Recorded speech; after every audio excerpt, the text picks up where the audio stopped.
Welcome to Teaching Artistry with Courtney J. Boddie. That's me. This is a podcast that celebrates artists and advocates for community engagement. And this is We Can't Go Back, a video series in partnership with Creative Generation meant to examine, interrogate, and confront racist policies and systems in the arts. This series amplifies leaders in arts and culture who drive radical change in communities through anti-racist and liberatory practices. Subscribe to the Teaching Artistry with Courtney J. Boddie YouTube channel and follow us on Facebook, Twitter, and Instagram.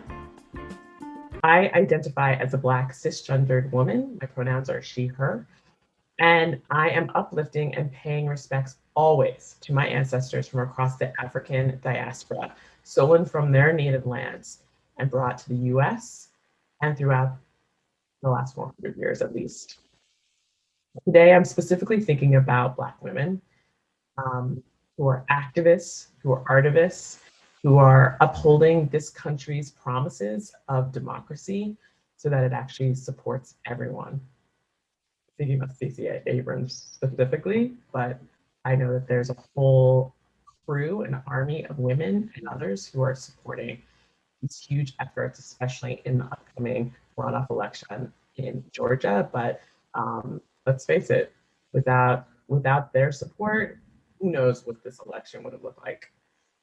I'm also breathing in healing vibes and sending respect to uplift all Black women in this country for their excellence, their hardships, pain, triumphs, resistance, and joy in the midst of racial trauma.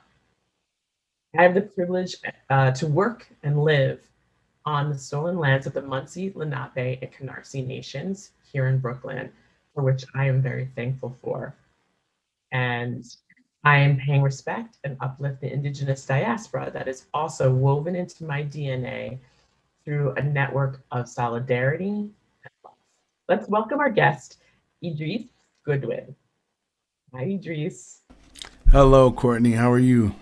I'm doing all right. Yeah. Thanks for joining me. Thanks for being in community with me, as always. Oh, yeah, for sure. For sure. It's always great to hold space with you. And, I definitely, your opening really resonates with me a lot, too. Just thinking about, like, it's what we've already known. What many of us on sort of the inside, quote unquote, have always known. Sort of the inside of the outside, right? Those on the margins. And now everybody knows. Everybody knows. It's been made abundantly clear. We have the data to back it up.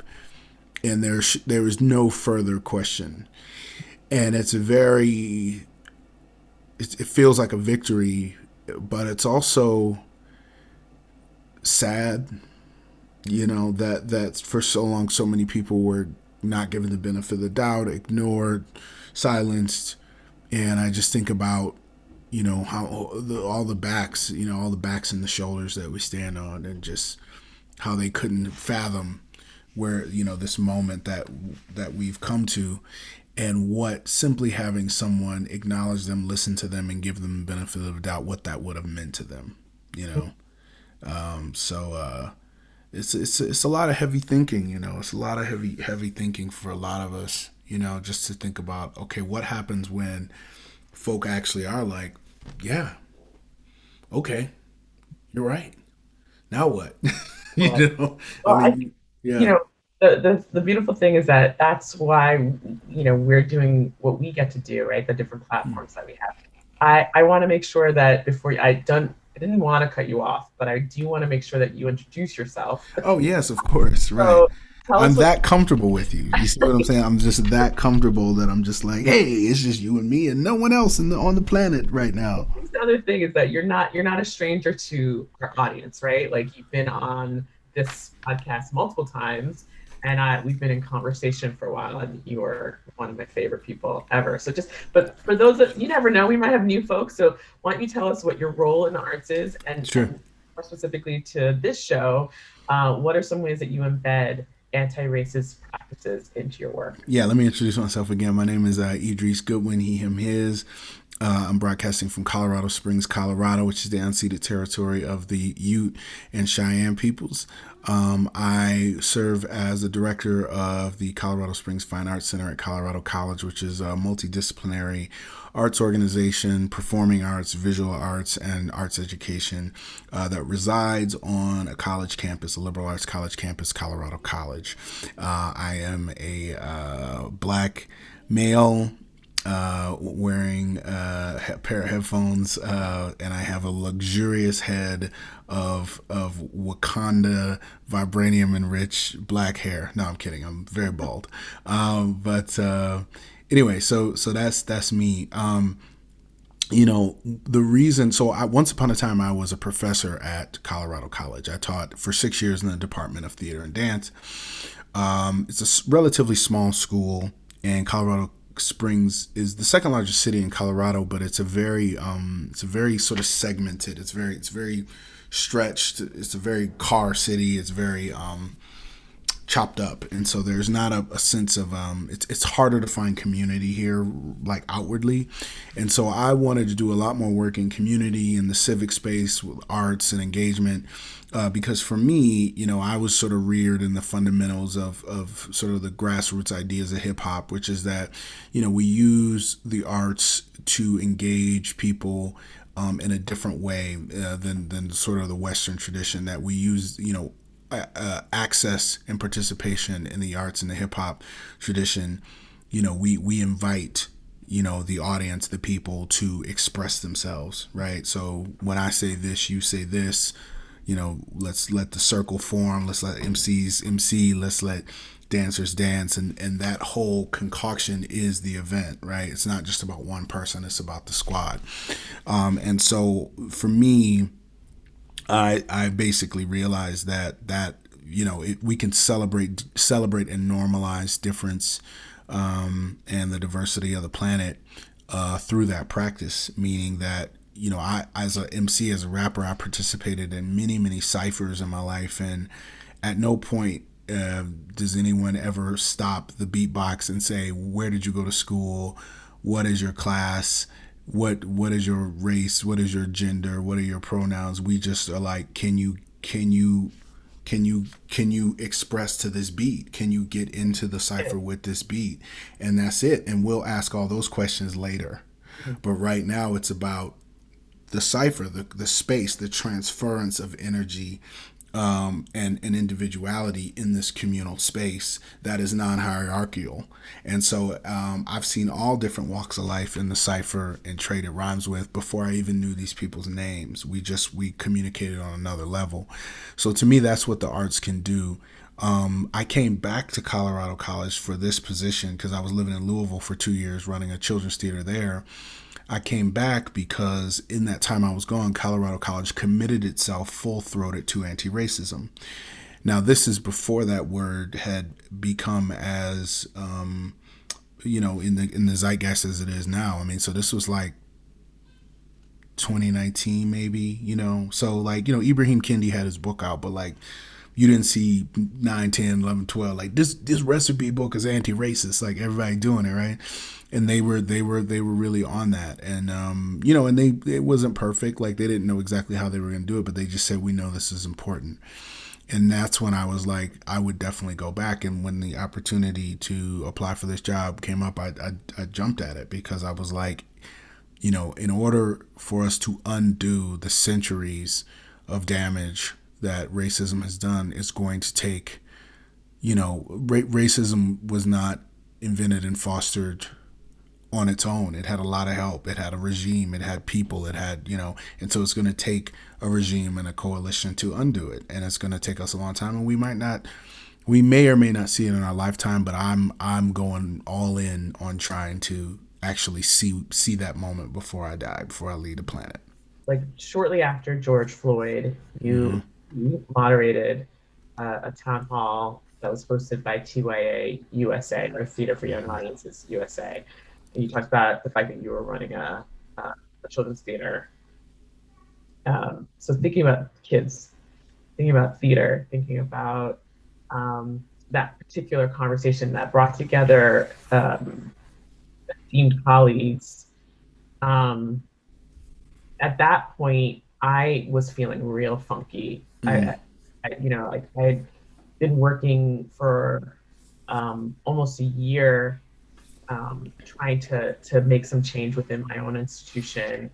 I'm sorry, almost 6 months at that point. And prior to that, had been like co-chairing a DEI task force, that kind of thing. And it didn't feel like it was enough, Mm-hmm. especially in that moment. And being a part of being one invited, I was very honored that you had invited me. And two, I remember in that conversation, sort of saying like, I'm trying to figure out what my role is. And from just that experience of being in community in that town hall with those folks and with you and Dexter, um, this series came about. And so now we are, a hearty 5, 6 months in to this moment, this movement, this zeitgeist, right? And so I'm just curious about what movement have you seen? What are you seeing in relation to racial justice, whether it's at your own institution or the campus or in the field, because you do a lot of field work? Um, yeah, that is fiercely anti-racist. I mean, honestly, I've been, I distinctly remember a time where we're talking about racism, talking about all this would clear out the room. No one, it just didn't, people didn't know what to do with it. They just were, so to me, the fact that we have words for it and we know it's important is, to me, a huge success. And it's going to take us a long time. And for me, the thing that's been gratifying is just that we're having this conversation. We're having this conversation. Other people have this conversation. My wife has a book called the Anti-Racist Writing Workshop, which is basically based on her, years of experiences as a student in creative writing programs, but also as an educator. And so it's part memoir and also part like instruction, like teaching guide, and so there's that, and it's just entering into every space. Like, we're realizing racism is pervasive everywhere, and so the conversations are happening, in smaller, in specific pockets, and then eventually that's going to open up and they're going to sort of cross morph. But we're just at the beginning. We're just at the foot of the mountain, because again, I'm 40 something years old. Like, we've only been talking about it for real for like a year, if that. So yeah, like, it's just the fact that people acknowledge it, and it seems like a lot of folks are taking it serious. I mean, Chris Rock says that, much like, it's going to take men by and large to stop sexual assault, against women. It is going to take a large amount of white folks to stop racism, because it was designed to help them out, not prejudice, not ignorant feelings, but like real systemic racism, real, like, hey, I'm looking around this room and everybody in here is white and I'm okay with that. Everybody else in here is like an English speaking white man and I'm okay with that.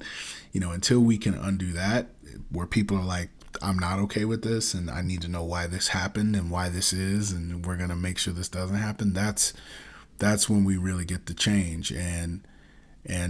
So I'm very realistic about it.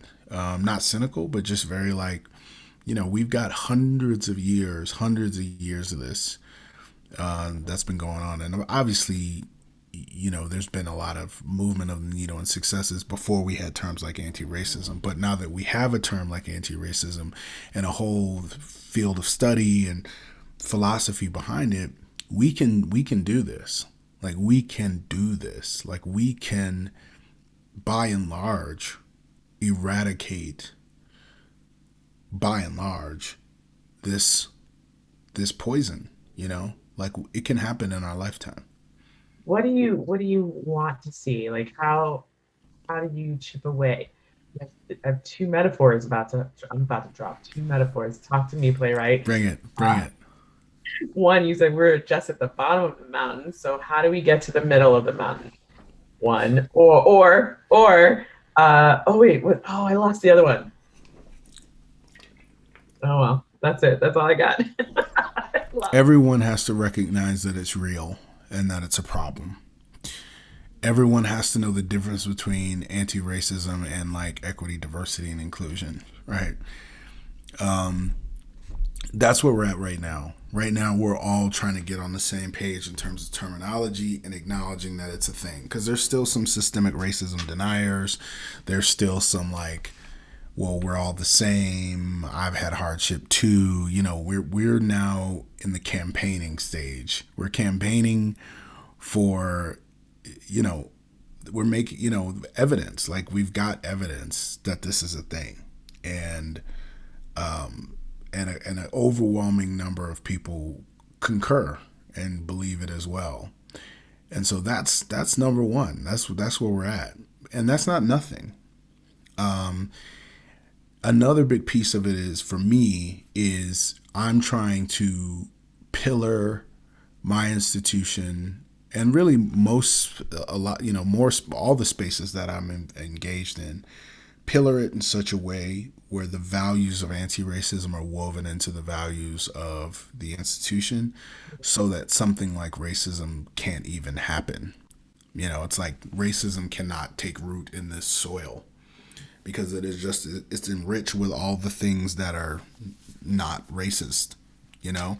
And what are those values? Those values are, you know, about, again, like, you know, listening, acknowledging power, you know, being intentionally interested in diversifying your space for the purposes of, you know, creating intersections of multiple walks of life, which is when you get innovation. You know, innovation comes out of that intersection of different disciplines and different experiences. And so how do you create those kind of spaces?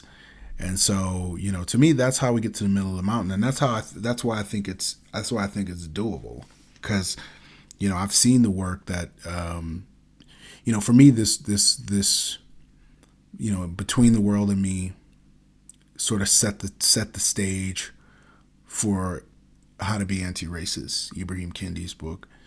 And then coming up, now Ibrahim Kendi runs a whole institute, and right up behind that, now you got all these books coming out. You know what I'm saying? There's like, it's about to be an avalanche of different approaches. And a lot of people are really putting, you know, and I mean, you got Elizabeth Alexander going to the Mellon Foundation and basically saying $1 does not go out of here unless it's tied to some sort of social justice work, which is huge. You know, a Mellon Foundation is, you know, top 3. Like they're like, you know, they get the big piece of chicken. You know what I mean? Like they you know, they you know, National Endowment for the Arts and Mellon Foundation. I mean, these are the two. These are the big guns of the arts, you know, funding here. So, you know, if they're acknowledging it, you know, that means a lot. So yeah, that's how we get to the mountain. I mean, again, it's just, we just have to stay on it. That's what it is. It's like we're doing everything we're supposed to be doing. We just have to not give up. We have to stay on it, and we can't get this. Like we gotta just go all in with it. Like we can't let up. We can't let up.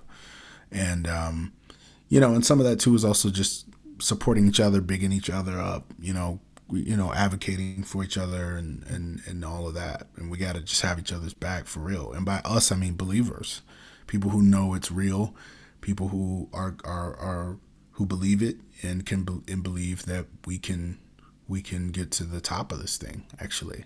What you said, we can't let up. I mean, that of course reminds me of the title of this series, which is We Can't Go Back. But Amen. How are we? I mean, there are a lot of people who are doing a lot of work. I feel like I'm seeing you on mostly Instagram. I think is where I'm seeing you the most engaged. Where so much is happening, and it feels like you're doing a lot. How are you talked about holding each other, but like, how are we? Like, do we take turns? Like, how does this work? You know what I'm saying? Like, when is there? Because I also felt like there's still quite a bit of pain Oh yeah, yeah, and yeah, healing that folks need to do because like you said, it's not like this conversation hasn't. yeah. It's always been had. It's just a That's right. matter of who was having them and how we've been having them, right? And so Yeah, there was. I'm listening to a lot of. I do a lot of listening. That's why this is part of the project for me. Is definitely to be able to listen because that has great influence then on actions that I'm able to right, take right. elsewhere. But I also hear that while there are many people who've been doing this work for a really long time and they are tired Yes. and they still don't know if it's possible to get to true liberation. And so Right. I want to be like, how you Yeah. doing? It's like, but I do feel you working, and so I am curious, Yeah. like, how do you keep up, keep going, but also take care. I I sort of have it, and this again, I don't expect everyone to do this. I like everybody copes in their own ways. I'll say right now that my kids are critical right now. They're crucial right now. They help me a lot. Frederick Douglass said, without struggle there's no progress. I'm paraphrasing. And people say the struggle is real, but the struggle is real. I mean, it's a different kind of struggle than literally someone can kidnap you and tie you up and take you someplace and change your name and all. Like, that struggle is real. The, hey, this white woman said that you whistled at her, or that you know Amy, you can get Amy Cooper. The struggle is very real, but now it's a different. It's a mental struggle. It's an emotional struggle. Struggle of anxiety. It's still a struggle, and it's there, and so you have to negotiate how you engage with that struggle. And my thing is, like, you either can know what it is and learn how to wrestle it, or you can just get knocked over by it. Some people think it's not there. The Candace Owenses and the others like that, they think it's not there. But, Paul Mooney calls it his, I'm going to say this word, I don't know, you can beep it or reverse it, whatever. Paul Mooney called the comedian Paul Mooney, who was a longtime partner of Richard Pryor, writing creative partner. He said, everybody gets their nigga wake up call, right? And so even if you don't think it's there, it's like the struggle is there. And it might be kinder to you, it might be gentler to you, but it's there. And so for me, I'm like, this is me doing my part. I don't expect anything. If I get any awards or acknowledgement, cool. But I'm here to just toil. For the person after me, and somebody toiled for me. And it sucks, and it's hard, and it's annoying, and it's frustrating, and there's some moments, right? But that's what it is. It's just like, this is the work. This is what it is. And it's like, you just gotta be prepared, and you gotta get ready, and we all have a part to play. I mean, everybody's got a part. And so, when some of us get tired, when some of us get worn down, yeah, there's someone else who's strong, so we don't have to be that day, and this is why I've never been one of these. And I understand people's criticisms. Obviously nobody's perfect, but people's criticisms of the Obamas, it's like, the struggle is real, and it's a miracle. It's a miracle that we even know who those people are, and they did their part. And they're still doing their part, So, it doesn't mean that their hands are totally clean. I mean, we're all complicit in some way. Yeah, the both and. We live in that both Yeah, and. exactly. As long as you're recognizing it. Right. Exactly. Yeah, you're exactly. You make those. Yeah. So anyway, I'm rambling, but I hear. I mean, I asked you that question purposefully, right? So I right. haven't answered that question, but um, I asked it of you because I know how hard you're working, and Oh, you have created a model for me and for many others to use our platforms, to use our voices, to do the work, and to recognize and acknowledge the struggle, and not let it happen in the fringes, as it were, and the margins anymore. Um, and more, I feel I can see more people feeling empowered to voice the issues and without feeling um, maybe they still might have some anxieties about some retribution, uh, but they're still speaking up yeah. and they're still doing the things, right? Um, so going back to the metaphor of okay, we're on the mountain, so we're about halfway there now, and that means that also means that those of us who are in it, who whatever we may look like, black, white, Asian, Latinx, whomever, that we are all starting to work towards this and acknowledging it and making change. I've got the eye on the top of the mountain, or as far up as we can possibly go.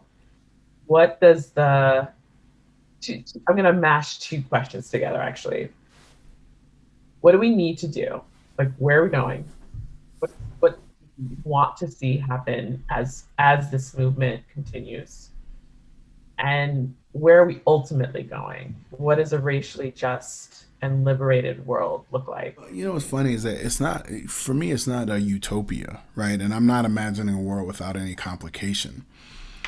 But what I'm saying is that, like, inclusion and the normalization, celebration, and appreciation of difference, you know, it is a full-throated reconciliation of the road this continent, this nation has taken, and all the blood and the horribleness. We can't undo that stuff, but it's just an acknowledgement. It's just an acknowledgement, you know. And this is why we do the land acknowledgement. It's like we're not going to undo that horror, but it's an acknowledgement. You know, it's what that word really means. It's powerful, you know, and that's all it is, man. It's like folks want to be seen and understood on some basic level, right? So it's like, oh, because I know that you're coming from this place, right? You know, it might mean X, Y, and Z. It might not mean, but at least there's some base level. There's some acknowledgement. There's some understanding of like, oh, okay, right? As opposed to like, this is a space for me and mine, right? Or this defensiveness of like, well, we're all blah, blah, blah, blah, right? Like all that crap, you know. So to me, that's sort of what it looks like. Is it's just we you know, at that point, I mean, this is gonna sound hokey, but at that point, we truly are Americans and not hyphen hyphens. It doesn't mean that we can't say, oh, I come from this tribe, I come from these people, I come from this lineage. But at that point, we really are a nation. We are a nation, you know, and then we can define ourselves by our national identity, our culture, right? As a nation, which is a culture of many cultures, right? So, you know, to me, you know, I go back to hip hop all the time too, which is that, like, you know, the DJ sets up the turntables outside, which means that everyone can be there. It's open to everybody, every age. The DJ is watching the crowd. And so, you know, Kool Herc wanted to play a lot of reggae. That South Bronx audience was not feeling that. They wanted the funk. So they started playing James Brown. Even though he liked reggae, his demo didn't. So he switched it up, right? And then the parts of the records where people would start getting loose and dancing and going back and forth.